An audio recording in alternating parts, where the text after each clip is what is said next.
welcome to Turn the Page, the official podcast of the Syosset Public Library.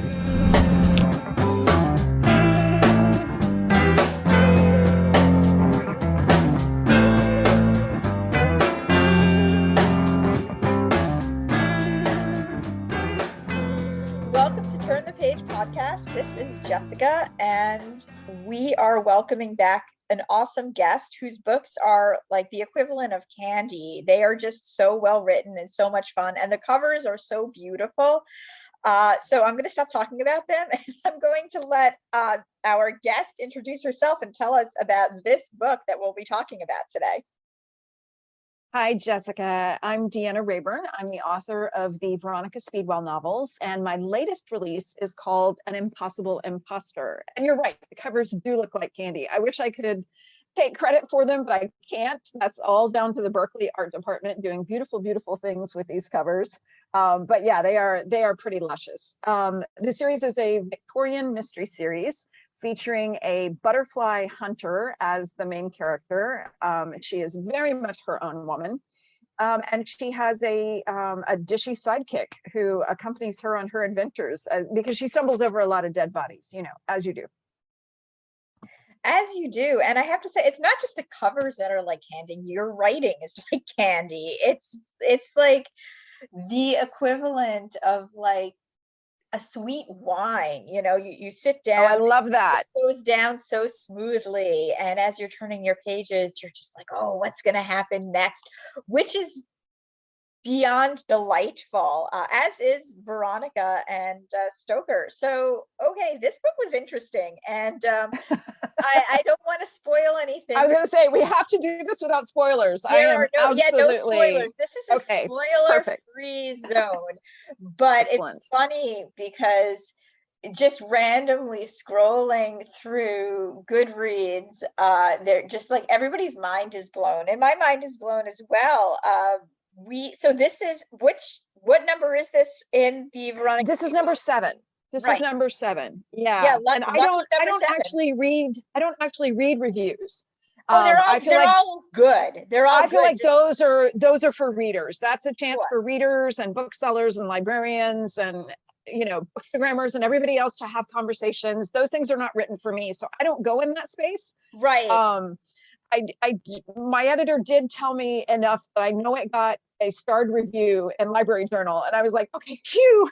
Yeah, no, it got. I was super nervous writing this one for reasons that you will understand. I do, and we can talk about when you stop recording. Of course. So it was very funny to me because, you know, like I won't go on Goodreads until after I finished a book, and if I have just sort of questions about it, I'm curious, you know, if I'm curious if other people picked up on it. But with this one, I was just like, wow, there is so much here. I'm curious what there are things to unpack. So much to unpack, and everybody's mind is blown. So let's talk a little bit about this one. So Veronica and Stoker, after lots of will they, won't they, had become a yes, they will. Yes, they do. They do. But you don't want to end a story there, you know, and this is like what's so great about it. You want to see that how they interact together, how a relationship between somebody as free-spirited and her own woman as Veronica would work, you know, and it's a payoff, but at the same time, if everything was always 100% hunky-dory, it wouldn't necessarily drive the story along, nor would it feel natural. It would feel like an ending, which this is very much not. In a way, it's a new beginning. Again, without too many spoilers, tell us a little bit about the plot of this story and how you decided to drive it to this point. Well, you know, the relationship between Veronica and Stoker and the relationships they each have with their found family, because they have, and in Stoker's case with blood family, because his brothers make appearances and Indeed, roll up from yes, I love his brothers. that's kind of the overarching thing that runs through all of the books. And so those are relationships that I get the best of both worlds, because I get to stay in the same universe and explore these relationships over a really long arc. And then within each book is the single puzzle that will take up that book, that sometimes involves, you get to see some of the developments of the larger picture within each individual kind of installment. They can be read independently with no problem. You don't have to read in order. But because I'm writing a series that is, like right now, I'm writing book 8. I'm under contract for book 9.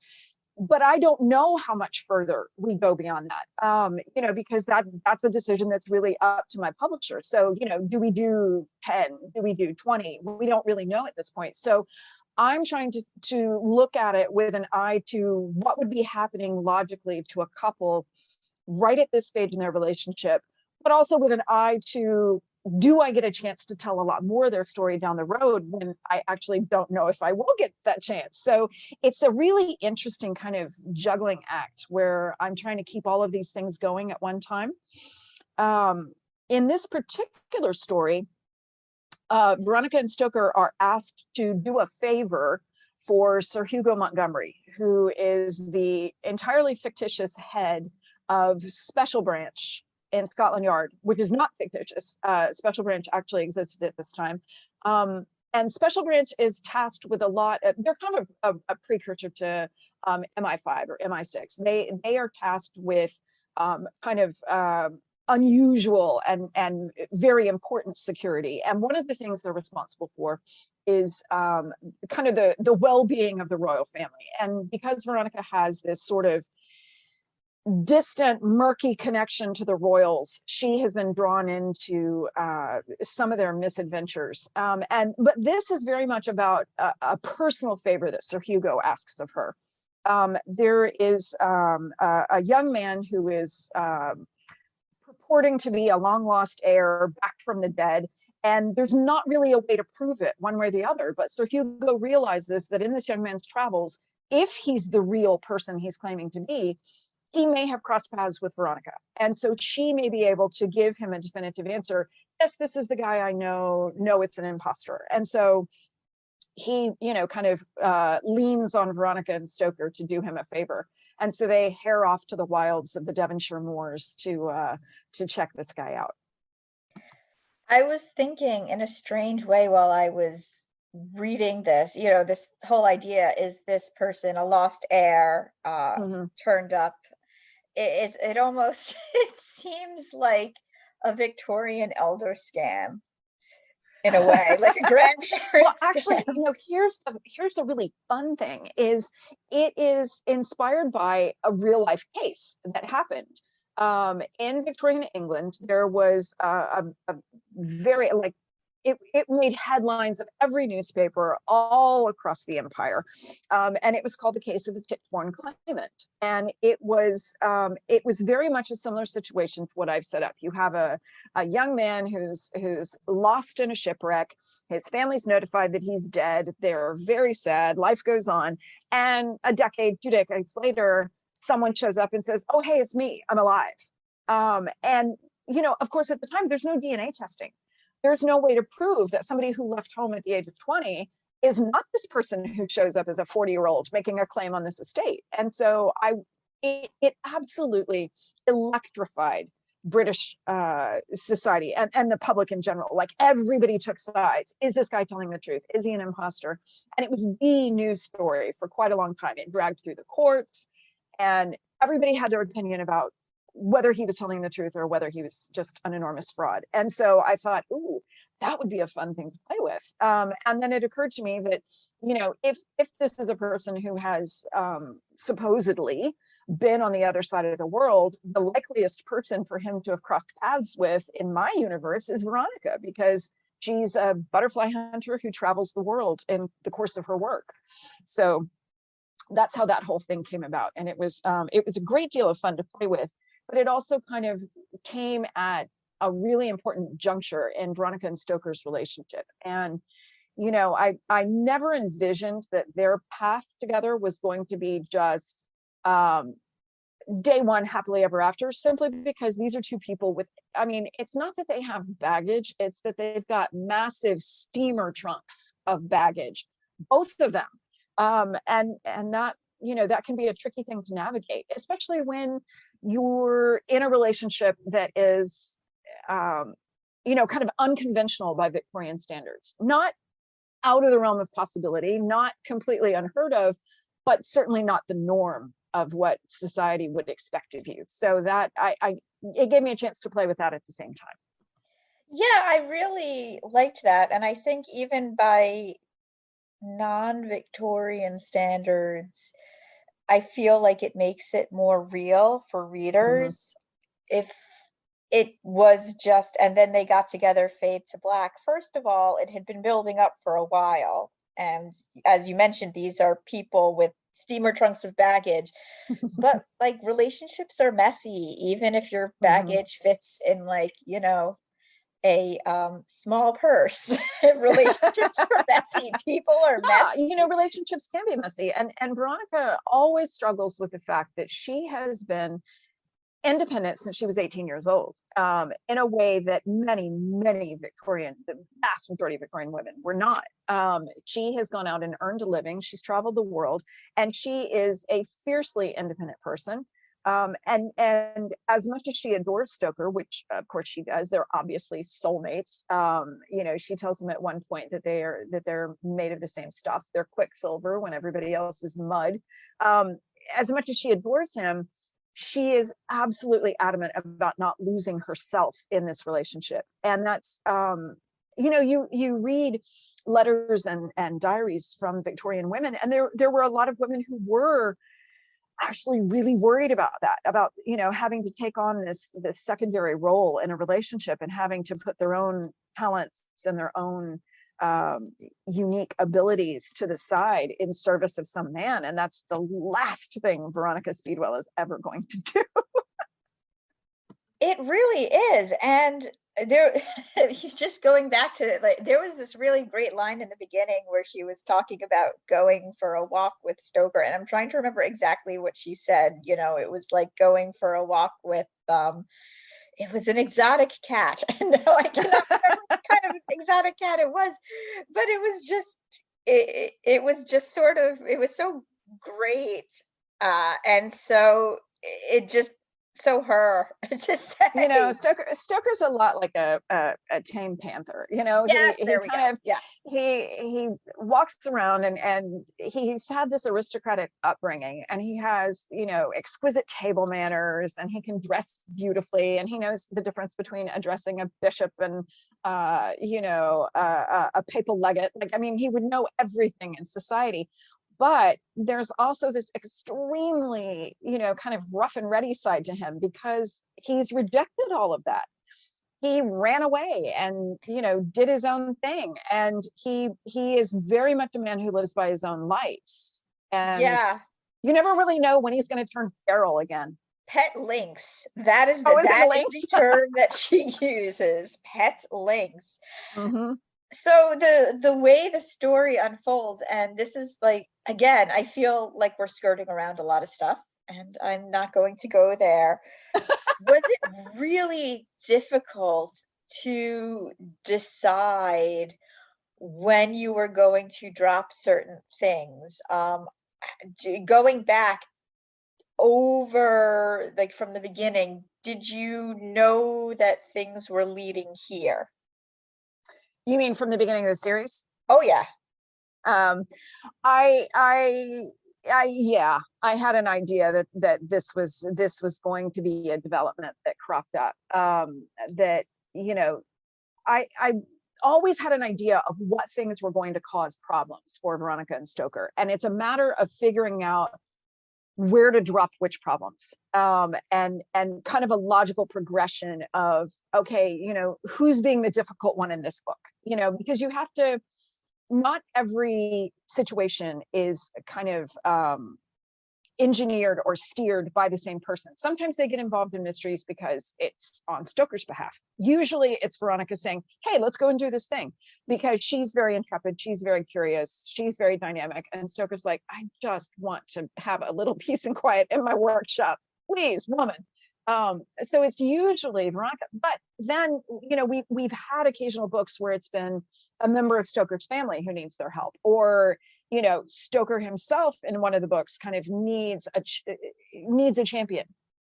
And Veronica's adamant that they're going to solve this mystery and fix this problem, for him. So it's a matter of kind of, I try to alternate a little bit whose baggage is going to come out, and, what complicated things they're going to have to deal with at any given time. And, the further we get into the stories and the deeper we're able to dig into their pasts, the more things that come to light, and the more people they bring in from their found family, or, like I said, Stoker's real family. That just expands their universe even more. There are people who are present in almost every book that I never conceived of when I wrote book one, A Curious Beginning. J.J. Butterworth did not exist. Julien Dorland did not exist. Even Stoker's oldest brother, Tiberius, didn't really exist in the first book. Tiberius is not introduced. He's mentioned very briefly, but we don't meet him until the second book. That's when he's a fully fleshed out character. And, I had one idea of what I was going to do with Tiberius. He's the head of the family. He's just inherited the title. He's, big man boss of all the Templeton veins. I had specific ideas of what I was going to do with him. And as I wrote his character, I changed them all, just because of the fact that I had so much fun with him and I wanted to see a lot more of him. So I made him far more complex than I originally intended to do. And, now we see Tiberius at least every other book, if not more often, because he's turned into this really fun supporting character who has, he's got baggage of his own. Like, we did an entire book on Tiberius's baggage. So yeah, they offer me a lot of scope for doing a lot of different things. And I just kind of have to judge from book to book, whose turn is it to get that, that knapsack of past unpacked. So you mentioned you are working on the next book. Are you working on anything else at the moment? Oh, yes, I am. In September is the release of my very first contemporary. It is a book about 4 female assassins who are 60 years old. They are hitting retirement, and they have to band together to take out the organization that they work for because they realize they are being targeted themselves. And it is called Killers of a Certain Age. I love it so much. I think the first time we ever interviewed you, you mentioned that very, very briefly. And I was like, it has been in the works for so long. Yeah. By the time it's published in September, it will be more than 3 years since I started it. And oh my God, this book has driven me to the very brink. I have no comfort zone left as a writer. Everything I was terrified to do, I did for this book, but I love it. I'm super proud of it. I can't wait for it to come out. I want to do more contemporary things now because it was just, at the end of the day, it was so much fun to write. It was great to have that experience and kind of get into a different world, because I've written a lot of Victoriana. And so it was just so awesome. Well, I cannot wait for that. And I can't wait to see what happens next in Veronica Speedwell as well. Really quickly, are you reading anything that you enjoy currently? Yes, I just finished Swan Dive by Georgina Pascogan. She is the first Asian American soloist with the New York City Ballet. And she wrote a memoir, which is she's known as the rogue ballerina because she's such a badass. And the memoir was great fun. It's a really quick read, fascinating. I love to read memoirs by women who have very different lives than I do. And hers was just really good. And I'm very much looking forward to Jessie Sutanto's 4 Aunties and a Wedding, which is the follow-up to last year's Dialé for Aunties, which I love. Yes, so much fun mysteries. Yeah, very fun, and the perfect antidote to gloomy weather or whatever's going on right now. They're perfect reads to brighten your day. And I have to name drop, because we name dropped you when we spoke, Sherry Thomas with the Lady Sherlock. Oh God, yes. Yes, Yeah. yes, yes. Sherry and I joke about the fact that the Venn diagram of our readers is just a complete circle. Because Yes. when you're waiting for the new Lady Sherlock, you can read Veronica. When you're waiting for the new Veronica, you read Lady Sherlock. So it all works out. It fits together very, very well. And it was so funny. They do. Because, when we interviewed her, I had actually gotten in late to the Lady Sherlock game, and I was talking to her, and I said, "Oh, by chance, do you happen to know Deanna Raybourne? Because like I feel like there's a kindred spirit going on." And she's just like, "Deanna's lovely." Yeah, she and I always say very nice things about each other behind each other's back. We do know each other. We're pals, and she's the best. I adore her. She's got this amazing. I don't get to see her nearly enough because we live in separate states. But she's got this just phenomenally dry sense of humor, and I adore her. And she's the best. And so we're kind of publishing mates. You know, we explore the same genres and the same time periods, and so it's just it's lovely. I'd love to be able to flog her books because I think she's phenomenal. So check out the newest Veronica Speedwell novel. When is it officially on shelves? Is it on shelves yet? February 15th. February is the pub 15th. date. Yes. Okay, so on library shelves everywhere, on bookstore Library shelves everywhere. Thank you, librarians. You're welcome, and thank you for writing these fun books. Oh, absolutely my pleasure. Thanks for having me back to chat. Come back for your Assassins book, and of course the next Veronica book. I would love to. All right, it is a date. Once again, this was Jessikah with Syosset Libraries Turn the Page podcast. Our guest was Deanna Raybourne. Thanks, And- Syosset. Oh, thank you, Deanna. We are going to close this chapter of Turn the Page. It's time to close this chapter of Turn the Page. Join us for the next episode.